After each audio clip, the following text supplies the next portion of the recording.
It began like any ordinary fall morning in the suburbs of Chicago. The leaves were starting to turn, the air held the crisp bite that signaled the season's change. On September 29, 1982, 12-year-old Mary Kellerman woke up with a sore throat. Her parents, Dennis and Gina, gave her one of the most trusted over-the-counter remedies in their cabinet, extra-strength Tylenol. Less than an hour later, Mary collapsed in the bathroom. She was rushed to the hospital but pronounced dead soon after arrival. Doctors were baffled. A healthy child had suddenly died and no one could explain why. That same day, across the suburbs, Adam Janis, a 27-year-old postal worker, felt unwell. He too took Tylenol. He died within hours. As his family gathered to grieve at his home, his brother Stanley and sister-in-law Teresa took pills from the same bottle. Both collapsed within minutes. Stanley died that day. Teresa passed away 2 days later. No one yet suspected the common thread running through these tragedies. Initially, investigators thought it could be a freak coincidence, possibly carbon monoxide poisoning. But more cases began to surface. Mary Reiner, who had just given birth to her 4th child, died after taking Tylenol. So did Paula Prince, a flight attendant who purchased a bottle from a local pharmacy and was later found dead in her apartment. The deaths, now totaling 7, all occurred within the same geographic area and in a tight time frame. Soon, the realization struck, these weren't isolated incidents.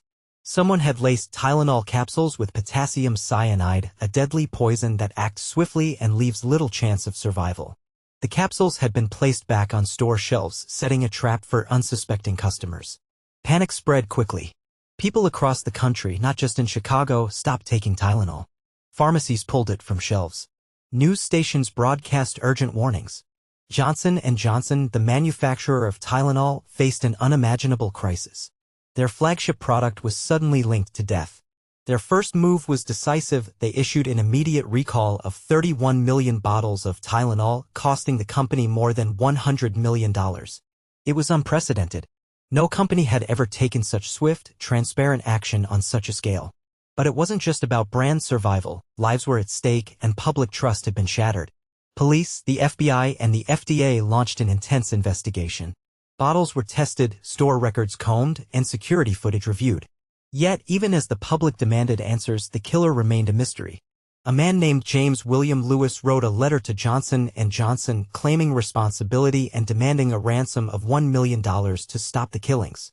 He was arrested and convicted of extortion, but no physical evidence linked him to the poisoned capsules. The actual murderer had, for now, vanished into the fog of national panic. The Tylenol murders had become one of the most chilling crimes in modern American history, not just because of the randomness, but because they had attacked the foundation of consumer safety. The bottle in your medicine cabinet, once a symbol of relief, had turned into a possible death trap. The country was shaken, and nothing about how Americans bought or used medicine would ever be the same. In the days that followed the recall, Americans looked at everyday items with a new kind of suspicion. Grocery stores and pharmacies were no longer sanctuaries of trust. Parents, worried about their children's cold remedies, began tossing bottles of capsules into trash bins. Doctors, pharmacists, and emergency rooms stayed on high alert. Calls flooded poison control centers from people convinced they had taken contaminated pills. Fear spread faster than facts, and while the Chicago deaths remained isolated, the psychological impact was national. Law enforcement poured every resource into the investigation. A special task force was assembled combining the efforts of local police, the FBI, and the Food and Drug Administration. They focused on every angle, tracking bottle distribution routes, reviewing tampering complaints from other states, even following leads that pointed to disgruntled employees or deranged individuals with a vendetta. But the deeper they dug, the murkier it became. Surveillance from stores was either non-existent or inconclusive. The tampered bottles had come from different production plants, making it clear the poisoning hadn't occurred during manufacturing. That left only one conclusion: the killer had purchased the bottles, tampered with them, and returned them to store shelves. What terrified the public even more was how easy it had been. At the time, Tylenol capsules came in bottles with only a basic foil seal and a plastic cap. There was no tamper-evident packaging, no plastic shrink wrap, no breakable seal. Anyone could open a bottle, alter its contents, and close it back up without a trace. This vulnerability was a ticking time bomb that no one had addressed until it was too late. Now, with lives lost, that oversight came into brutal focus. Johnson & Johnson, under pressure from regulators and public outcry, began reimagining how medicine could be safely packaged. In less than 2 months, the company introduced new tamper-resistant packaging with glued boxes, plastic seals, and warnings for consumers. They launched a massive media campaign to reassure the public, including national commercials and press conferences. They offered replacements and discounts to regain trust. Against all odds, the brand survived. In fact, Tylenol's recovery is often cited in business schools as a masterclass in corporate crisis management. Meanwhile, public health officials pushed for legislative change. In 1983, Congress passed the Federal Anti-Tampering Act, making it a federal crime to tamper with consumer products. The law carried stiff penalties and laid the groundwork for reforms across various industries, not just pharmaceuticals, but also food and cosmetics. Packaging everywhere began to change. Safety seals, pop-up lids, and security film became the norm. What had once been an unthinkable act of random violence now shaped how an entire country packaged and consumed its products. While investigators pressed forward, the public's attention turned toward the question no one could answer: why? What kind of person could walk into a store, poison medicine that strangers would take, and walk away with no visible trace? The randomness of the act haunted people. There was no clear motive, no warning signs, no pattern to the victims. They weren't linked by age, gender, race, or even the same neighborhood. They were just people who happened to trust the wrong bottle on the wrong day. One possible lead emerged in the form of James William Lewis, a man living in New York at the time. He sent a typed letter to Johnson & Johnson claiming responsibility for the poisonings and demanded a $1 million ransom to stop. The tone was cold and calculating. Law enforcement traced the letter and arrested him. But their hope for a confession or physical evidence tying him to the actual poisonings quickly faded. Lewis had a history of fraud and manipulation, but no fingerprints were found on any bottles, and he hadn't been in the Chicago area during the time of the poisonings. Without concrete proof, authorities could only charge him with extortion. He served 13 years in prison, and the murders remained unsolved. In the absence of a clear suspect, the FBI began profiling. They considered everything: mental illness, revenge, a need for control. Was this someone trying to test the limits of the system? A person who found pleasure in fear itself? Some speculated it could be a disgruntled former employee or a person with a personal grudge against Johnson & Johnson. Others thought it might be a test run for something bigger, a kind of domestic terror trial balloon. But all of it remained guesswork. Despite the lack of resolution, the case became a turning point for law enforcement and forensic science. Before the Tylenol murders, product tampering wasn't a major area of focus. Afterwards, it became a core part of public safety strategy. Laboratories developed faster testing methods for contaminants. Retailers were trained to spot signs of tampering. Store surveillance and tracking systems improved. The consumer landscape was evolving in real time, all because someone had chosen chaos as their weapon. Even media coverage shifted. The press, once primarily reactive, now took on a more investigative role, pressuring companies to prove their products were safe. Local and national outlets covered the story relentlessly, showing footage of Tylenol bottles being pulled from shelves, interviewing frightened shoppers, and following every twist in the investigation. The case dominated headlines for weeks, then lingered in public consciousness for years.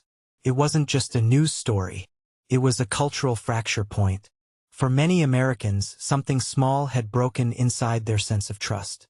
It no longer seemed safe to rely on the familiar. You could no longer pick up a bottle of cold medicine without wondering. In the months after the Tylenol murders, investigators interviewed thousands of people. Store clerks, pharmacists, warehouse workers, former employees of Johnson & Johnson. No stone was left unturned. They examined sales records and delivery schedules, even consulting psychologists and criminal profilers to understand the type of person who could commit such an act. Yet every lead seemed to dissolve into smoke. The killer, whoever they were, had managed to orchestrate a crime of staggering impact and then vanish without a trace. The bottles that killed came from different manufacturing facilities. That detail sealed the theory that the poisoning occurred after the products had reached store shelves. But that in itself was horrifying. It meant someone had deliberately gone into multiple stores, tampered with packages, and placed them back unnoticed. This required planning, patience, and a complete disregard for human life. The randomness of the victims was not just a side effect, it was likely part of the intent. To kill indiscriminately. To create fear. The investigation also revealed just how vulnerable consumer goods were. At the time, no law required tamper-evident packaging. Capsules, unlike tablets, could be easily pulled apart and refilled. They were favored by consumers because they were easier to swallow, but they were also easier to alter. In response, pharmaceutical companies moved quickly. Capsules were replaced with caplets. Packaging featured foil seals, glued boxes, and shrink wraps that had to be broken before use. If there had been a silver lining, it was this wave of innovation in safety design. Still, the emotional cost lingered. The Janus family, having lost 3 members in a single day, became the face of the tragedy. Their grief was broadcast across the country. Interviews showed their quiet devastation, their unanswered questions. For them and the other victims' families, justice felt out of reach. Every year that passed without answers added to the weight of uncertainty. The empty space where accountability should have lived became a wound that refused to close. Johnson & Johnson continued to rebuild trust. They introduced hotlines, published guidelines on safe usage, and worked with the FDA to enforce safety standards. Surprisingly, Tylenol bounced back. Within a year, its market share began to recover. Consumers, moved by the company's transparency and response, started to return. But the industry had changed forever. What had once been a marketplace built on quiet trust now demanded verification. Schools began teaching students how to check for tampering. Parents showed their kids how to examine seals. Public service announcements aired frequently, warning Americans to be alert when opening any medicine or food product. A new kind of caution was now part of everyday life, quietly adopted like brushing your teeth or locking your doors. By the mid-1980s, the case had gone cold. Leads had dried up. The media coverage that once kept the story alive began to shift focus to newer crises. But behind the scenes, investigators continued to revisit the files, reviewing evidence, re-interviewing witnesses, and hoping that time might shake loose something they had missed. It never did. The silence from the killer remained as disturbing as the crime itself. No manifesto. No confession. No further attacks. Just 7 lives taken and a lingering cloud of unease. For the American public, the memory of the Tylenol murders never fully disappeared. It became one of those stories that parents told their children when they asked why packaging looked the way it did. It lived on in crime documentaries, in lectures at law schools and business programs. It became shorthand for the unexpected danger of everyday life. The idea that safety, even in the most personal spaces, your home, your medicine cabinet, was never fully guaranteed. In law enforcement circles, the case became a haunting example of how even the most thorough investigation can be stymied by planning and anonymity. It changed how investigators approached product tampering.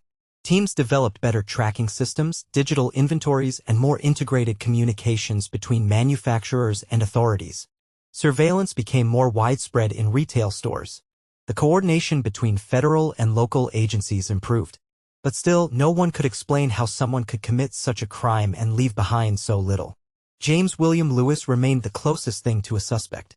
Though he served prison time for extortion, the lack of evidence linking him to the murders meant he was never charged with the actual poisonings.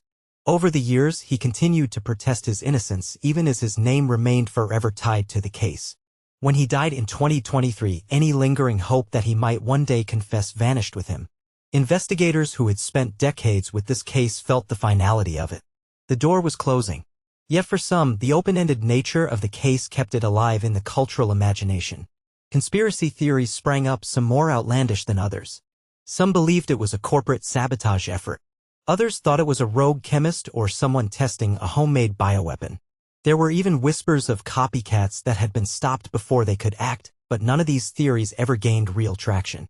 The truth, as it often does in the most unsettling crimes, remained simple and chilling. One person, acting alone, had found a weakness in the system and exploited it with deadly results. That weakness had now been fortified. Tamper-evident packaging became standard across industries. Federal oversight expanded. Consumers, once passive recipients, became active participants in their own safety. But the lesson carried a permanent scar. As the years continue to pass, the Tylenol murders remain a haunting chapter in American history. The crime left an indelible mark on the nation's psyche, not only because of the tragedy that unfolded but also because it challenged the very trust we place in the products we use daily. The mystery of the killer's identity may never be solved, but the consequences of that dark period have shaped how we approach safety, packaging, and consumer protection to this day. For those who lost loved ones, the scars remain, the unanswered questions still echoing in their minds. The victims' families, despite the pain, have kept their voices heard, ensuring that the memory of their loved ones lives on, not just as a statistic, but as a reminder of the fragility of life and the importance of vigilance. The Tylenol murders serve as a lesson that some dangers are unseen and that even in the most routine of circumstances, there can be risks we never even consider. And though the case may have gone cold, the ripple effect from that terrifying chapter continues to shape policy and product design.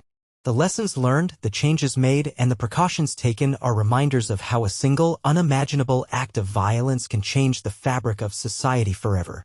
The Tylenol murders are no longer just a story of 7 deaths. They are a legacy of the ever-evolving need to protect, to question, and to remember that safety is never a given.